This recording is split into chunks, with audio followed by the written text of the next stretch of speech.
உங்க சமையல் மணக்க ருசிக்க அம்மா சமையல் மசாலா ஐட்டம்ஸ் ஊறுகாய் ஐட்டம்ஸ் நம்மக்கிட்ட கிடைக்குது. நீங்கள் கீழே வந்து நம்பர் கொடுக்குறேன், நம்பரில் காண்டாக்ட் பண்ணுங்கள். பாருங்கள், இந்த மாதிரி உங்களால் வந்து எப்பப்போ முடியுதோ. வணக்கம், நான் உங்கள் அம்மா. எல்லா செடிக்கும் இந்த மாதிரி போட்டு விடலாம். வணக்கம், நான் உங்கள் அம்மா வீட்டு சமையல் மீனாட்சி. நம்ம தோட்டத்துக்கு வந்தே ரொம்ப நாள் ஆச்சு, மாடி தோட்டத்துக்கு. இருந்தாலும் நடுப்புற நான் கவனிச்சிக்கிட்டே தான் இருக்கேன். நான் வந்து நேற்று வெளியே போயிருந்தேன், வந்தவாசி வரைக்கும். அப்போ வந்து கத்திரி நாற்று வந்து வாங்கிட்டு வந்தேன். பயங்கர ரேட்டு, 20 ரூபா 25 ரூபா கட்டு வந்து 120 ரூபா போட்டாங்க. கேட்டதுக்கு என்ன சொன்னாங்க, மழை வந்துருச்சு, தண்ணி வந்துருச்சு, நாற்றெல்லாம் செத்து போச்சுமா, நாற்றெல்லாம் அழுகி போயிடுச்சு அப்படின்னாங்க. விவசாயிகளோட கஷ்டமே இதுதான். நல்லா வந்து சீசனுக்கு தகுந்த மாதிரி மழை வெயில் அடித்தாதான் அந்த பயிர்கள் வந்து நல்லா வளர்ந்து வரும். அதனால் சரி பரவாயில்ல அப்படின்னு சொல்லிட்டு 120 ரூபா கொடுத்து கட்டு வாங்கிட்டு வந்தேன். அதில் ஒரு 20 செடி இருக்குதுன்னு நினைக்கிறேன். முள்ளு கத்திரிக்காய் தான். நம்மக்கிட்டேயும் விதை இருக்குது, அதுவும் கொஞ்சம் போட்டோம்னா இந்த வாட்டி வந்து தை மாசி பங்குனி அப்போல்லாம் வந்து காய்கறி பறிச்சிக்கலாம். அதுக்கு தான் ரெடி பண்ணி வச்சுருக்கேன். அதுக்கப்புறம் இங்கே பாருங்கள், அவரைக்காலாம் வந்து காய்ச்சிட்ருக்கு, குட்டி குட்டியாக இருக்குது. இந்த வருங்க, இங்கேயும் நிறைய வந்து டெய்லி ஒரு 100 கிராம் வந்து பறிச்சிடுறோம். கொஞ்சம் அவரைக்காய் பெருசானோடனே எங்கள் வீட்டுக்காரர் என்ன பண்ணிடுறாரு, பறிச்சுட்டு வந்து கவரில் போட்டு ஃப்ரிட்ஜில் வச்சிடுறாரு. கீழே பார்த்திங்கன்னா ஒரு 1/4 கிலோவுக்கு அவரைக்காய் இருக்குது. இந்த 1-2 நம்ம பறிச்சிருவோம். இதை விட்டால் முட்டிடும். வந்து ஏதோ பாருங்கள், இந்த மாதிரி இருக்குது. இந்த அவரைக்காய் பேர் தெரியல, உங்களுக்கு தெரிஞ்சால் நீங்கள் சொல்லுங்கள். இது வந்து சிகப்பு அவரை, இது வந்து பச்சை அவரை. கத்திரிக்காய் வந்து இது நல்லா தான் காய்ச்சிருக்கு பாருங்கள் இந்த செடியில். அதுக்கப்புறம் இங்கே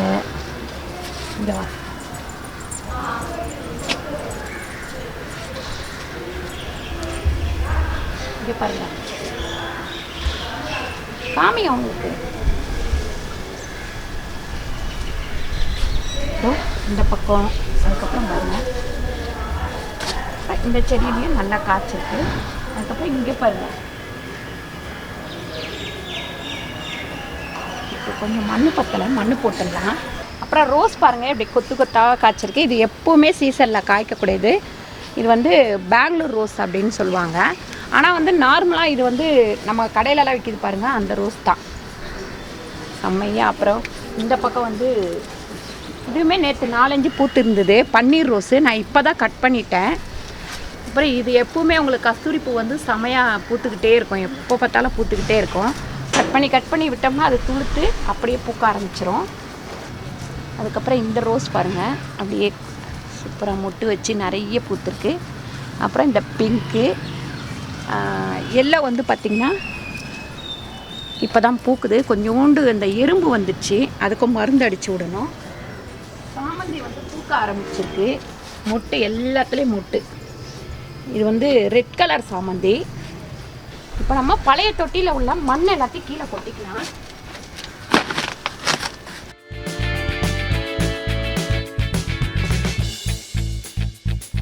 பாருங்க, இந்த மருந்து தான் வாங்கியிருக்கேன். இது மண்ணிலேயே கலந்து நம்ம போட்டுடலாம். ஒரு பேக்கெட் தான் இருக்குது, இருந்தாலும் நம்ம கலந்துருவோம்.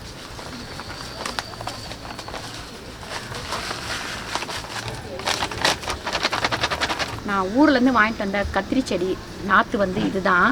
நேற்று வாங்கினது, இன்றைக்கி வச்சிடலாம் அப்படின்னு சொல்லிட்டு ஒரு 2 செடியாக சேர்த்து வச்சிடலாம். முதல்ல வந்து மண் போட்டுக்கலாம். பாதி மண் போட்டுக்கலாம்.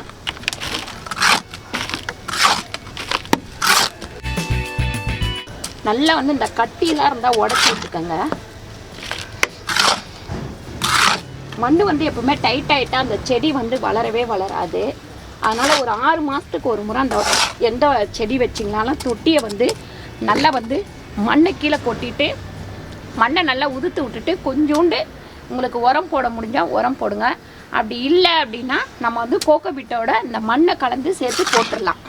ஒரு 3 செடி வைக்கிறேன். ஏன்னா ஒரு சில செடி வரும், ஒரு சில செடி வந்து வராது. அதனால் 3 இப்படி வச்சுக்கலாம். ஒரு தொட்டிக்கு ஒரு 3 இடத்துல வச்சுருவோம். இது இன்னும் கொஞ்சம் வளர்ந்த உடனே நம்ம வந்து இன்னும் கொஞ்சம் மண் போடணும்.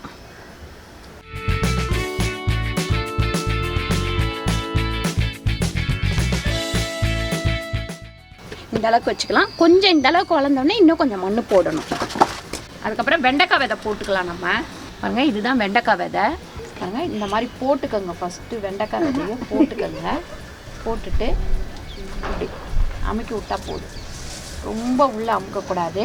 இப்படி அமுக்குனிங்கன்னா அது வளர்ந்து வெளியே வர்றதுக்கு கரெக்டாக இருக்கும். அப்படி பண்ணிவிட்டு இந்த அளவுக்கு இது பார்த்திங்கன்னா கொத்தவரங்காய் விதை, இதை போட்டுக்கலாம்.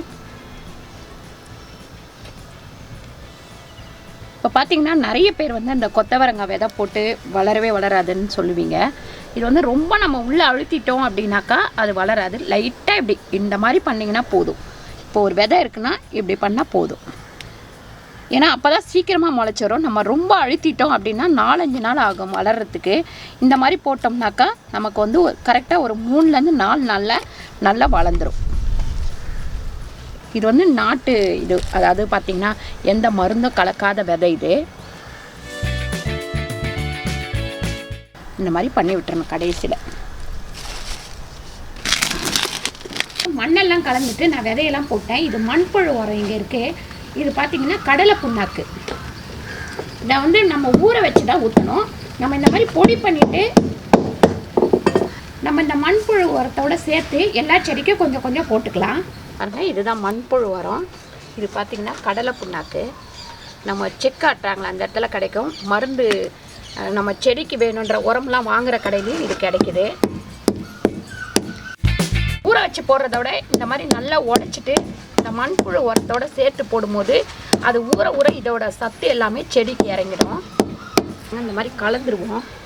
கலந்துட்டு இதை எடுத்து டப்பில் போட்டு எல்லா செடிக்கும் போட்டுட்டு வந்துடலாம். எல்லா செடிக்கும் இந்த மாதிரி போட்டுட்டு வரலாம்.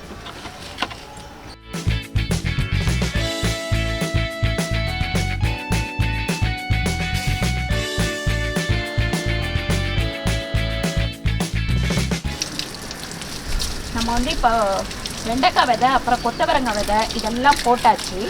அது எல்லாமே ஒரு 10 நாள் கழித்து நான் உங்களுக்கு காமிக்கிறேன் எப்படி வளர்ந்துருக்கு. எப்படி 10 நாள் ஆகும் செடி வந்து கொஞ்சம் பெருசாக வளர்கிறதுக்கு. அப்போ காமிக்கிறேன்.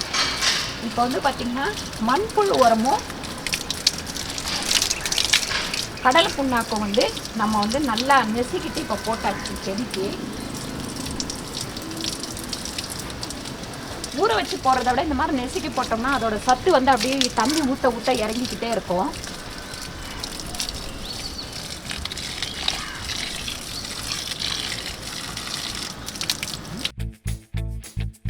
இந்த மாதிரி உங்களால் வந்து எப்பப்போ முடியுதோ அப்போ மாடியில் வந்து தண்ணி விட்டுட்டு செடிங்க வந்து விதை வச்சுருந்தீங்கன்னா அந்தந்த டைமுக்கு நீங்கள் போட்டுக்கிட்டே இருக்கலாம். ஏன்னு கேட்டிங்கன்னா இப்போ வந்து பிப்ரவரி, மார்ச், ஏப்ரல் வரைக்கும் நம்ம எந்த விதை போட்டாலும் ஓரளவுக்கு வளர்ந்துடும். அதாவது காய்கறி விதை மட்டும்தான். இந்த வீடியோ உங்களுக்கு பிடிச்சிருந்தா லைக் பண்ணுங்கள், ஷேர் பண்ணுங்கள், சப்ஸ்கிரைப் பண்ணுங்கள், ஃபேஸ்புக்கில் ஷேர் பண்ணுங்கள், மறக்காமல் கமெண்ட் பண்ணுங்கள். நன்றி, வணக்கம்.